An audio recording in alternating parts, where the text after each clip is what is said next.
أعوذ بالله من الشيطان الرجيم. بسم الله الرحمن الرحيم. وقال لهم نبيهم إن آية ملكي أن يأتيكم التابوت فيه سكينة من ربكم وبقية مما ترك آل موسى وآل هارون تحمله الملائكة إن في ذلك لآية لكم إن كنتم مؤمنين.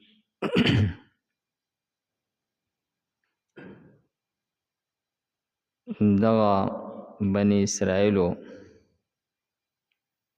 د پیغمبر نه د طالوت په باچاهۍ او امامت باندې دلیل اوختلو نخی اوختله. دا هم د دوی یو قباحتو چې کله یو پیغمبر تاسو ته خبر وکړله نو بیا د نخی اوختلو حاجت نو، لیکن دوی بیا هم خپل هغه خوی وکړلو، خامخا خپل سوی برکول دا د دوی مزاج او فطرت و. نو هغه پیغمبر دوی ته د طالوت د باچاهۍ نښه چې دا هغه هم وښودله. نو فرمای وقال او اوی لهم دوی ته دغه بنی اسرائیلو ته نبیهم خپل نبی ان آیت ملکی چې نښه د باچاهۍ د طالوت ان یأتیکم التابوت دا چې رابشي تاسو ته هغه صندوق فيه سکینة من ربکم چې پای کې ستاسو د رب د طرف نه یو سکینه ده، اسباب د سکون دي. یعنی دغه صندوق چې وو په دې کې د تورات هغه تختې وي، کمی تختې چې موسی علیہ السلام ته په کوه طور کې الله تعالی ورکړې وي چې دا د زمرودو تختې وي او په یاقوتو سره پای کې لیکل شیو. نو هغه تختې چې دي په دغه صندوق کې وي او د موسی علیہ السلام هغه امسا او جامې او پګړۍ دا دغه صندوق کې وه، او د هارون علیہ السلام امسا جامې پګړۍ پکې هم وه، او دې کې آل موسی و آل هارون ویلې دی د موسی علیہ السلام خاندان او د هارون علیہ السلام خاندان. نو دوی په خاندان کې چې کم پیغمبران راغلي دي دا غوی تبرکات، یعنی یو نیک سړی پیغمبر داغه نه چې یو شی پاتې شي ویښتۍ یا مسلۍ یا داغه تسبیح، نو فرمای چې دغه شانتی دی کې مختلف اشیاء یا دا اشیاء چې کوم مونږ زوت کړل د موسی علیہ السلام او د هارون علیہ السلام په خاندان کې را روانو چې په آخر کې دوی په یو صندوق کې دا جمع کړل، او چې کله به جنگ لتلل نو دغه صندوق په ځان سره ویوړو. نو په دغه صندوق کې دغه تبرکات او دغه کلام الله د تورات هغه اصل تختې چې کمی پرتی وي، نو په دې په وسیلې سره به دوی د الله تعالی نه دعا وغوښتله، پروردګاره مونږ ستا نه د دې تبرکاتو په وسیلې سره دعا غواړو. نو الله تعالی به دوی لا په جنگ کې فتح ورکوله او دې ته سکینه وي. نو دغه صندوق د دوی لپاره د اطمینان یو ذریعہ وه، د سکون یو ذریعہ وه. په دې باندې به دوی دا محسوس کوله چې د الله تعالی مدد به زموږ سره شامل حالي. نو په دې باندې به دوی ډاډو. او دغه قوم عمالقه چې د هغوی باچا جالوت و، یو دیو هیکل انسانو، او دغه قوم عمالقه ټول هغه مټور او پهلوانان خلکو. نو دوی د دوی نه دا صندوق وړی و او د دوی نه ډېر علاقې نیولې وې. نو دی پیغمبر دوی ته ووی چې د طالوت د باچاهۍ نښه دا ده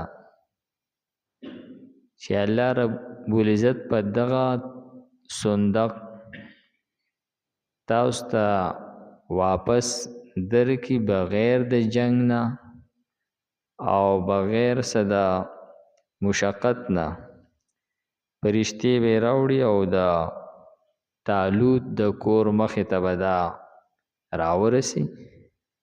دا د باچاهۍ نښه شوه چې دا د الله طرف نه منتخب شوی دی. ستاسو په دې یقین راشي. یعنې په زړه کې به دا شکونه د دوی راتلل چې یاره ګورئ چې د طالوت دله پیسې ورکړي دي، یا دا د ده څه هغه ملګری دی، یا خامخا دی زموږ مشري نه خوښوي، زموږ سره یې څه مخالفت دی، ړبداوی دی. نو دغه بدشګونیانې د دوی په ذهنونو کې پرتې وي، یو خباثت پکې پروت و. نو پیغمبر په خبره باندې خو بغیر څه ده چو او چرانه یقین پکاري، خو دوی بیا هم نښه وغوښتله. او دا د الله تعالی په دوی دویمه مهرباني وه چې دوی ته یې نښه هم ورکړله. ورنه تاسو په خپله باچا غواړئ او د پیغمبر نه تاسو مطالبه وکړله، نو تاسو ته وخو. اوس که تاسو منئ او که نه منئ دا خو ستاسو خپل پیدا او نقصانو. الله تعالی د دوی سره مزید مهرباني وکړه او دوی له یې نښه هم ورکړله. نو ویې فرمیل د دوی پیغمبر دوی ته ان آیت ملکه، نښه د باچایۍ ده د طالوت د امامت نښه چې ده، ان هغه دا ده یأتیکم چې را به وړي تاسو ته التابوتو دغه صندوق فیه سکینتون چې پای کې ستاسو دپاره یو اطمینان دی، سکینه ده. د هغې د وجې نه تاسو بیا ډاډ یې. من ربکم ستاسو د رب د طرف نه پکې سکینه ده. او وبقیتون او پای کې څه تبرکات دي، باقی مانده د چا نه یو شی پاتې شي، نو پای کې وبقیتون او په دغه صندوق کې باقی مانده دي، تبرکات دي. مما د هغه څه نه ترک آل موسی چې پاتې شوي دي د خاندان د موسی علیه السلام نه. دغه تبرکات د موسی علیه السلام په خاندان کې را روانو او په وراثت سره بیا دوی په دې صندوق کې کېښودل. و آل هارون او د هارون علیه السلام په خاندان کې چې پاتې شوي دي د خاندان د هارون علیه السلام نه، نو دغه صندوق په راوړي تاسو ته الله تعالی. تحمله الملائکتو چې اوچت کړی به دې لره پرشتو. دې متعلق مختلف واقعات چې دی نو تفسیرونو کې ورکړي دي چې واقع دا ده چې دا چې کله هغوی ویوړلو نو پاو باندې مختلف هغه عذابونه رالل. په کم ښار کې به چې دا صندوق هغوی ښودو هلته کې به وبا راتله او فسادات به راتلل. نو هغو آخر د دې نه تنګ رالل او د غوایانو یو ګاډی جوړ کو او پای کې دا صندوق کېښودلو او هغه غوایان یې وشړل چې بس دا په مخه ځي او دا صندوق د دې علاقې نه وځي. نو هغه غوایان پرشتو روان کړل او د طالوت د کور مخې ته یې ودرول. نو فرمای تحمله الملائکه راوچت کړی به دې لره پرشتو. ان فی ذلک لآیة په دې کې ستاسو لپاره نښه ده چې دا طالوت چې دی دا د الله د طرف نه منتخب دی، د کې استعداد دی، صلاحیت دی. نو فرمای چې ان کنتم مؤمنین که چېرې تاسو ایماندار یې، یقین کوونکي، تاسو په هر څه باندې شک کوئ، لیکن که چېرې په تاسو کې د یقین کولو هم څه استعداد وي نو دا علامه ستاسو دپاره کافي ده.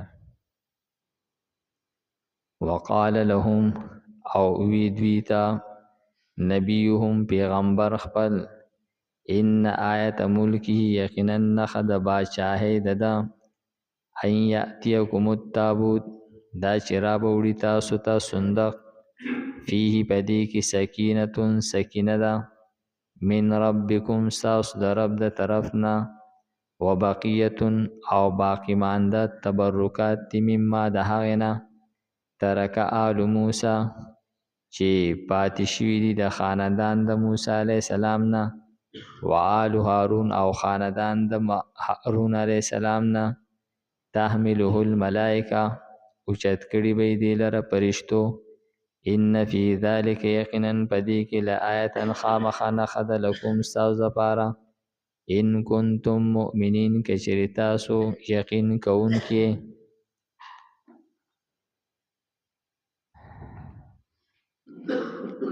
الحمدلله رب العالمین والعاقبة للمتقین والصلاة والسلام علی خیر خلقه محمد و آله و اصحابه اجمعین. پروردګار زموږ دا ناسته په خپل دربار کې قبول کړي. پروردګار موږ ته د قرآن پاک سمجھ بوج را نصیب کړي. د مرګ نه مخکې موږ ته دې باندې عمل کولو توفیق راکړي. وصلی الله تعالی علی خیر خلقه محمد و آله و اصحابه اجمعین برحمتک یا ارحم الراحمین.